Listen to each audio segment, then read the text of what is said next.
Hello friends, അപ്പോൾ ഇന്നത്തെ വീഡിയോക്ക് നമ്മൾ നോക്കാൻ പോകുന്നത് ഡീമൺ സ്ലെയറിന്റെ ഇൻഫിനിറ്റി കാസിൽ ആർക്കിന്റെ ചാപ്റ്റർ 147ഉം 148ഉം ആണ്. നമ്മൾ ഇന്ന് 2 ചാപ്റ്റേഴ്സ് ആണ് നോക്കാൻ പോകുന്നത്. അപ്പോൾ ഇതുവരെയുള്ള വീഡിയോ കണ്ടിട്ടില്ലെങ്കിൽ ഞാൻ പ്ലേലിസ്റ്റിൽ ആഡ് ചെയ്തിട്ടുണ്ട്, ജസ്റ്റ് കയറി നോക്കുക. അപ്പോൾ അധികം താമസിക്കുന്നത് നമുക്ക് വീഡിയോയിലേക്ക് പോകാം.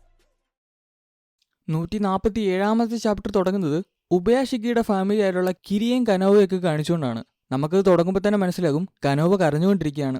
തൻ്റെ ഫാമിലിയുടെ പണ്ടത്തെ സന്തോഷവും സമാധാനവും ഒക്കെ ആലോചിച്ചാണ് അവൾ കരയുന്നത്. അപ്പോഴത്തേക്ക് തൻ്റെ ബ്രദർ കിരിയ പറയുന്നുണ്ട് അവളോട്, നീ ഇതോർത്ത് കരയരുത്, ഇപ്പോഴത്തെ നമ്മുടെ വർക്കിൽ കോൺസെൻട്രേറ്റ് ചെയ്യാനെന്ന്. അടുത്ത ഷോട്ടിൽ നമുക്ക് കാണാം ഫോർമർ ഹാഷറായിട്ടുള്ള ടെങ്കനും ഷിഞ്ചൂരയും നമ്മുടെ കിരിയെ പറ്റി സംസാരിക്കുകയാണ്.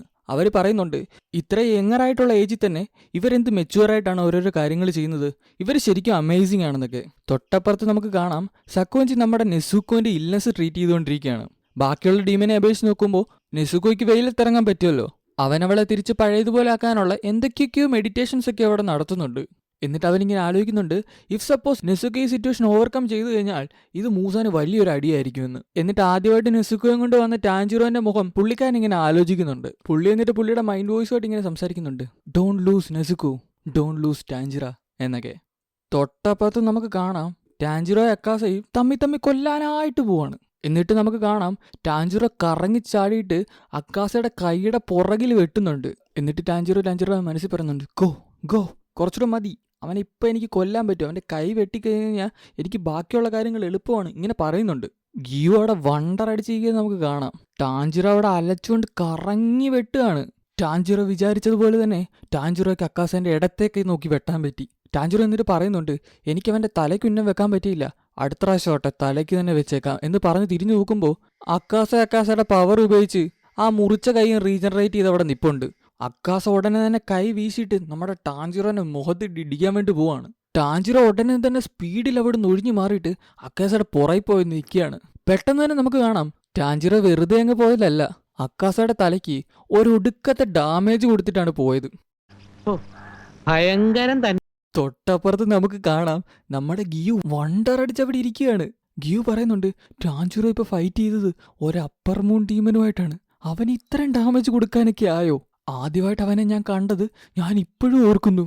പക്ഷേ ഇപ്പൊ നിനക്ക് ഫൈറ്റ് ചെയ്യാൻ പറ്റും, നീ ശരിക്കും മാസാണ് എന്നൊക്കെ ഇങ്ങനെ ഗിയുവിന്റെ മനസ്സിൽ വരുന്നുണ്ട്. അക്കാസ എന്നിട്ട് പറയുന്നുണ്ട്, this boy is in weak, don't insult him, ഇവൻ അത്രയ്ക്ക് വീക്കൊന്നുമല്ല, ഇപ്പൊ ഞാൻ അക്സെപ്റ്റ് ചെയ്യുന്നു, ക്യോജിറോ പറഞ്ഞത് ഏകദേശം കറക്റ്റ് ആയിരുന്നു. അതെ ടാൻജിറോ, നീ ഒട്ടും വീക്കല്ല, ഞാൻ നിനക്ക് കുറച്ച് റെസ്പെക്റ്റ് ഒക്കെ തരാം. അക്കാസ എന്നിട്ട് ടെക്നിക് ഡിപ്ലോയ്മെന്റ് എന്ന് പറഞ്ഞിട്ട് ഒരൊന്നൊന്നര നിപ്പ് അവിടെ നിൽക്കുകയാണ്. എന്തോ ഒടുക്കത്ത് മൂവ്മെന്റ് എടുക്കാൻ പോവാണ് പുള്ളിക്കാരൻ. എന്നിട്ട് പുള്ളിക്കാരൻ അവസാനം പറയുന്നുണ്ട്, ഓക്കെ നമുക്കെന്നാ തുടങ്ങിയേക്കാം, it's time for the feast. ഇവിടെ വെച്ചാണ് നമ്മുടെ 147ാമത്തെ ചാപ്റ്റർ ഉണ്ടാകുന്നത്. ചാപ്റ്റർ 148 തുടങ്ങുമ്പോൾ നമുക്ക് കാണാം ഗിയു തന്റെ വാട്ടർ ബ്രീത്തിന്റെ 3rd ഫോം ഉപയോഗിച്ച് കൊല്ലാനായിട്ട് പോകുന്ന അക്കാസനെ അവിടെ ബ്ലോക്ക് ചെയ്യാണ്.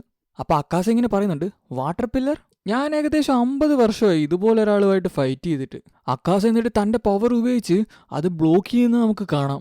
ഗിയു അപ്പൊ തന്നെ തന്റെ വാട്ടർ ബ്രീത്തിന്റെ 11th ഫോം യൂസ് ആക്കുകയാണ് അവിടെ. അപ്പോഴത്തേക്ക് അക്കാസ പറയുകയാണ്, ഞാൻ ഈ സാധനം ഇതിനു മുമ്പ് കണ്ടിട്ടേ ഇല്ല, ഞാൻ ഇതിനു മുമ്പ് വന്ന വാട്ടർ പില്ലർ ആരും ഇത് യൂസ് ആക്കുന്ന കണ്ടിട്ടില്ല. അപ്പോഴത്തേക്ക് തന്നെ നമുക്ക് മനസ്സിലാക്കാമല്ലോ പുള്ളിക്കാരൻ ഇതൊന്നും വലിയ പുത്തരിയുള്ള കാര്യമല്ലെന്ന്. ടാൻജിറോ അപ്പോഴത്തേക്ക് പുള്ളിക്കാരൻ്റെ തല വെട്ടാൻ വേണ്ടിയിട്ട് ഇങ്ങനെ വരികയാണ്. ഉടനെ തന്നെ നമുക്ക് കാണാം ആ സ്പ്ലിറ്റ് സെക്കൻഡ് കൊണ്ട് പുള്ളിക്കാരൻ അവിടെ നിന്ന് ഒഴിഞ്ഞു മാറി. ആരോടാ കൊച്ചുപിള്ളേർ കളിക്കുന്നല്ലേ? അപ്പോഴത്തേക്ക് ടാൻജിറോ വിചാരിക്കുന്നുണ്ട്, അവൻ ഡിസപ്പിയർ ആയോ? ഉടനെ തന്നെ കാണാം ടാൻജിറോന്റെ പുറകിൽ തന്നെ നിപ്പുണ്ടവൻ, ബിഹൈൻഡ് മീ. ടാൻജിറോന്റെ മുഖത്തിട്ടൊരു പണി കൊടുക്കാൻ പോകുമ്പോൾ തൊട്ടപ്പുറത്ത് നമുക്ക് കാണാം വാട്ടർ ബ്രീത്തിന്റെ 2nd ഫോം ഉപയോഗിച്ച് ഗിയോ അവന്റെ വലത്തെ കൈ നോക്കി പടയെന്ന് പറഞ്ഞൊരു വെട്ടുന്നുണ്ട്. വെട്ടി 2 സെക്കൻഡ് കഴിഞ്ഞില്ല, ഉടനെ തന്നെ റീജനറേറ്റ് ആകുന്നത് നമുക്ക് കാണാം. അടുത്ത് നമുക്ക് കാണാം ടാൻജിറോ എന്നിട്ട് അവന്റെ കാല് നോക്കിയാണ് അടുത്ത് ഉന്നം വെക്കുന്നത്. അക്കാസ അപ്പൊ തന്നെ മോണം നോക്കി ഒരു ചവിട്ടങ്ങ് ചവിട്ടി മൂലയിൽ ഒതുക്കി. പാവം പുള്ളിക്കാരന്റെ മൂക്കിൽ കൂടെ ചോരയൊക്കെ വരുന്നുണ്ട്. നമ്മുടെ ഗിയുൻഡ്രിക്ക് അക്കാസ എന്നിട്ട് പേര് ചോദിക്കുന്നതാണ്. ഗിയു എന്നിട്ട് പറയുന്നുണ്ട്, ഞാൻ ഡീമൻഡ്രിക്ക് എന്റെ പേരൊന്നും ഷെയർ ചെയ്യാറില്ല, അതുകൊണ്ട് എന്റെ അടുക്ക മിണ്ടാതിരുന്ന് ഫൈറ്റ് എടുത്തോളാൻ. അക്കാസ എന്നിട്ട് പറയുന്നുണ്ട്, കുഴപ്പമില്ല, ഞാൻ വീണ്ടും വന്ന് ചോദിച്ചോളാം. ഉടനെ തന്നെ അവൻ കാലെടുത്തിട്ട് ഗിയുവിന്റെ വാള് നോക്കി ചവിട്ടാണ്. ഗിയു അത് ബ്ലോക്ക് ആക്കാൻ നോക്കുന്നുണ്ട്, പക്ഷെ ഒറ്റ ചവിട്ടിന് അവൻ ഗിയുവിനെ തെറിപ്പിക്കുകയാണ് അവിടുന്ന്. ടാൻജിറോ അപ്പൊ വിളിക്കുന്നുണ്ട്, ഗിയുസാന്ന്. എവിടെ? ഗിയു ആ ഊട്ടേക്കകത്തോട് അപ്പുറത്തോട്ട് വീണില്ലേ? അപ്പോഴത്തേക്ക് ടാൻജിറോയുടെ അടുത്ത് വന്ന് അക്കാസ വയ്ക്കുന്നുണ്ട്, ഓ അവന്റെ പേര് ഗിയു എന്നാണല്ലേ. ടാൻജിറോ എന്നിട്ട് അക്കാസമായിട്ട് പിടിച്ചിരിക്കാൻ കുറെ കഷ്ടപ്പെടുന്ന നമുക്ക് അവിടെ കാണാം. അക്കാസ എന്നിട്ട് അവനോട് പറയുന്നുണ്ട്, നൈസ് മൂവ്മെന്റ്, നീ കുറെ ട്രെയിൻ ചെയ്യുന്നുണ്ടെന്ന് തോന്നല്ലോ. ക്യോജിറോ ആയിട്ട് ഫൈറ്റ് ചെയ്യാൻ നേരം നീ അന്ന് ഭയങ്കര വീക്കായിരുന്നു, പക്ഷെ ഇപ്പൊ നോക്കിക്കേ നീ ഒത്തിരി മാറി. ഒന്നോർത്താ ക്യോജിറോ മരിച്ചത് നന്നായി, അല്ലെങ്കിൽ നിനക്ക് ഇത്ര സ്ട്രോങ് ആകാൻ പറ്റില്ലായിരുന്നല്ലോ. അപ്പോഴത്തേക്ക് ടാൻജിറോ പറയുന്നുണ്ട്, വാട്ട് വാസ് ദാറ്റ്? അവനെ പറ്റി ഒന്നും പറയരുതെന്ന്, രംഗോക്കുവിനെ പറ്റി എന്തെങ്കിലും പറഞ്ഞാൽ എന്നൊക്കെ പറഞ്ഞ് കലി തുള്ളുന്നുണ്ട്. അപ്പോഴത്തേക്ക് അക്കാസ പറയുന്നുണ്ട്, ആ നീ എന്നെ വെറുതെ തെറ്റിദ്ധരിച്ചതാണ്. എനിക്ക് അവൻ്റെ അടുക്ക് ഒരു ദേഷ്യമില്ല. എനിക്ക് വീക്കറായിട്ടുള്ള ആൾക്കാരെ കാണുമ്പോഴേ കാറി തുപ്പാൻ തോന്നാറുള്ളൂ. ശരിക്കും പറഞ്ഞാൽ എനിക്ക് വീക്കറായിട്ടുള്ള ആൾക്കാരെ കാണുമ്പോൾ ഛർദ്ദിക്കാനാണ് വരാറ്. നേച്ചറിന്റെ ലോസേ അങ്ങനെയാണല്ലോ, വീക്കേഴ്സിനെ എപ്പോഴും എലിമിനേറ്റ് ചെയ്ത് കളയണം.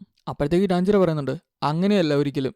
നീ ഇപ്പോഴും ജീവനോട് ഇരിപ്പുണ്ടല്ലോ, അത് തന്നെയാണ് ഏറ്റവും വലിയ ഉദാഹരണം. നിനക്കൊരു പക്ഷെ ഓർമ്മ കാണത്തില്ല, നീ ഒരു കൊച്ചായിരുന്നപ്പം നീയും വീക്കറായിരുന്നു. അന്ന് നിന്നെ പ്രൊട്ടക്ട് ചെയ്യാൻ ഒരുപാട് ആൾക്കാരുണ്ടായിരുന്നു. സ്ട്രോങ്ങർ ആയിട്ടുള്ള ആൾക്കാർ വീക്കറായിട്ടുള്ള ആൾക്കാരെ എപ്പോഴും പ്രൊട്ടക്ട് ചെയ്തുകൊണ്ടിരിക്കും. പിന്നെ വീക്കറായിട്ടുള്ള ആൾക്കാർ സ്ട്രോങ്ങർ ആകും.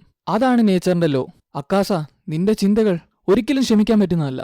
നിന്നെ ഇതിൽ കൂടുതലൊന്നും ചെയ്യാൻ ഞാൻ അനുവദിക്കില്ല.